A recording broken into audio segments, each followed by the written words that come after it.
Seems to be overall a less than desirable week this week compared to last week's trading here in the S&P. Overall, if it's not broke, don't fix it. So that's what we're kind of looking at here on the weekly chart. All our price points, supports, and resistances overall long term, just kind of this high level upper 30,000 feet overview of what we're looking at here on the weekly chart. Basically, don't mess with it, right? So it seems like new price points have come in for resistances, some have for supports. Really, overall, the weekly, we're still going to call out our same ones, right? So we're still looking at 550, 524, 25, and then we're looking down here at this 496, 495 area. What we're seeing in the markets this week obviously has to do with this short week that we had this week. So you only had four trading sessions this week. Four trading sessions this week because of you have Good Friday coming up on Friday. So we only have one more trading session this week before we close out that weekly candle to see where we're end up at. But that is contributing to maybe people are getting scared just because the overall market conditions. You have the short week, so that's also contributing to your volume. It's just kind of overall a lot of things in here. And what seems to be is, well, we did have $12, $13 moves here in the spiders. That was kind of the new norm. And then we go, well, this week, we probably only had what, $2 to $3, $4, $5 moves. But really, no. Obviously, today we knew that was a big gap down and a big crush. But Monday and Tuesday as well, we thought, well, what's kind of boring? Well, not really. When you kind of think about it, high of 544, low of 533, that's still $11 move. You had a high of 543 and a low of 536, it's still a $7 move on Tuesday before obviously you get the gap down and you get that high of 537 and the low of 520 today before closing out right around 550 or 525 down around $12 from the previous trading session on Tuesday. So really overall, you thought volatility got sucked out a lot here, but really it didn't, not as much as you think, right? So because we were just so used to getting those 12, 13 point swings that when we got anything less than that, even if it was 11 or $7, we thought, wow, well, there goes the volatility. It's a boring day. Well, really, no, compare that to where we were. Even you go back to at the beginning of January up here, we're only getting or this is sorry, in February, we're only getting $2, $3 moves. If you go to January, mid-January, $2 to $3 moves on the day, and we're thinking those are nice moves. No, we still have a lot of volatility in here, so we still have to kind of take advantage of that. On the daily chart here, you can see where that volatility has placed in this week, and you can see today, obviously, we had to go down. We had to touch 520 before we could close at 525. That's normal. That's not surprising to us. Whenever you find a nice support and resistance, sometimes you always kind of overshoot it, right? So that's where you get those long wicks, either up or down. Volume coming in today, obviously on the pullback. So we'll see what happens tomorrow.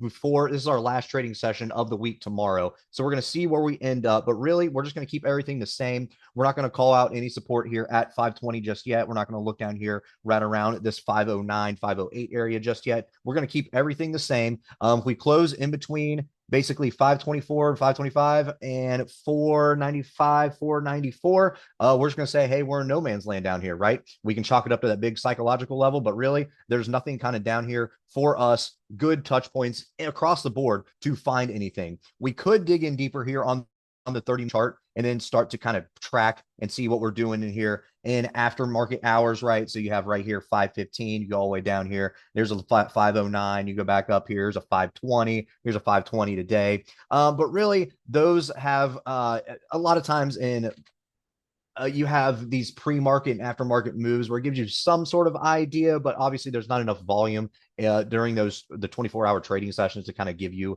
an exact number of what to kind of look for. So that's why we kind of like to take a big overview here, look what we're looking at and go, hey, actually, you know what?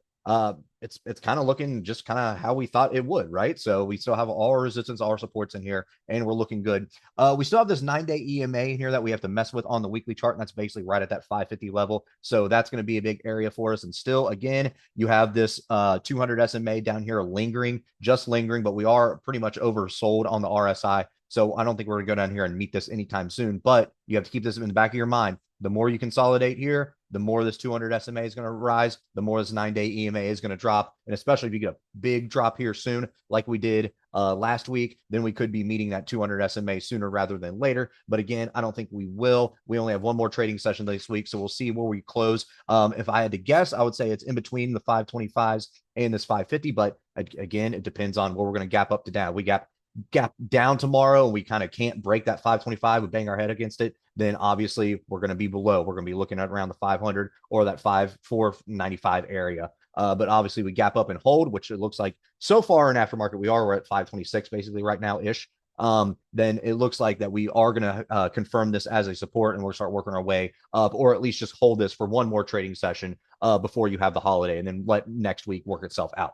But again, that's kind of where we are on the spiders. If we can go to the Qs here, it's going to be the same kind of story in here. I'm sorry, we spent a lot of time there on the spiders kind of talking about everything, but Qs is going to give you pretty much the same exact thing.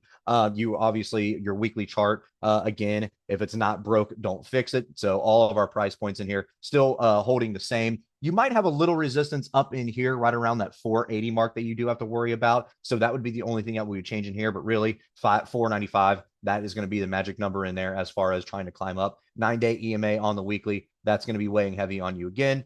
And then your daily chart, you can see exactly where that volatility was. Yesterday's doji may have gave us a little hint of what could happen, where you had that long upper wick, right? So you had that high 462, low 456, but you had that doji with that long upper wick, kind of could have kind of tipped the hat to us like, hey, we're going to gap down and basically going to just kind of drop today. And obviously NVIDIA had a lot to do with that, if not everything to do with that today. So that is also what we have to kind of take into consideration.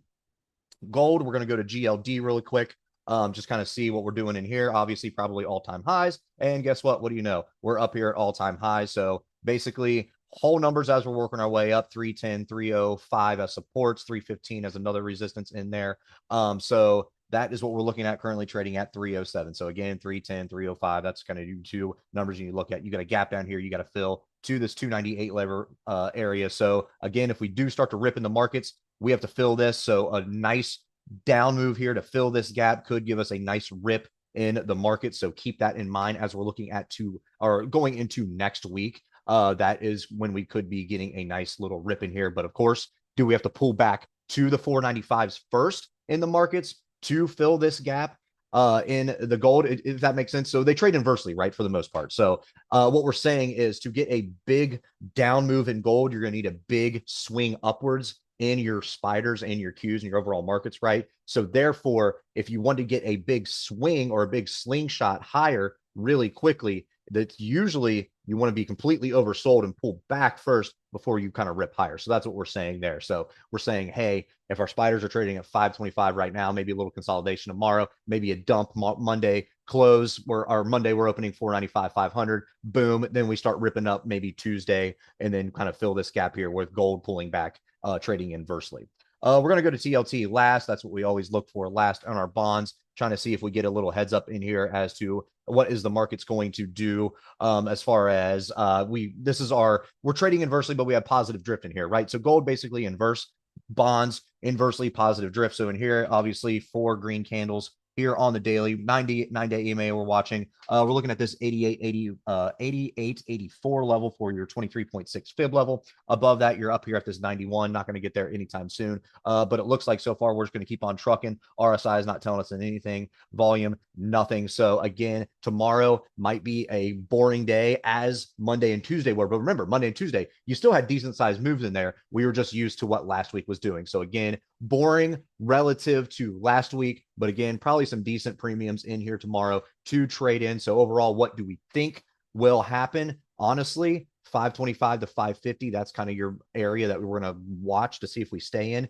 Are we going to hit 550 tomorrow? Probably not. Well, is it going to be 537, 538? Probably. But if we stay below that 525, really everything's on the table going down. So that is what we're kind of watching in here overall. So just kind of reiterate, show you that spider chart again here on the weekly. Basically, if it's not broke, don't fix it. Don't touch it. It's always better just kind of wait, let the chart dictate what we do going forward. And again, we're kind of just exactly where we thought. We haven't touched any of these in about 3 weeks. We're just kind of leaving these points here and just letting the SPY and the chart do all of the work. All right, guys, if you like this video, make sure to check us out on all of our social media. We also have a Discord service if you're interested, and you can find all of our socials in the description below.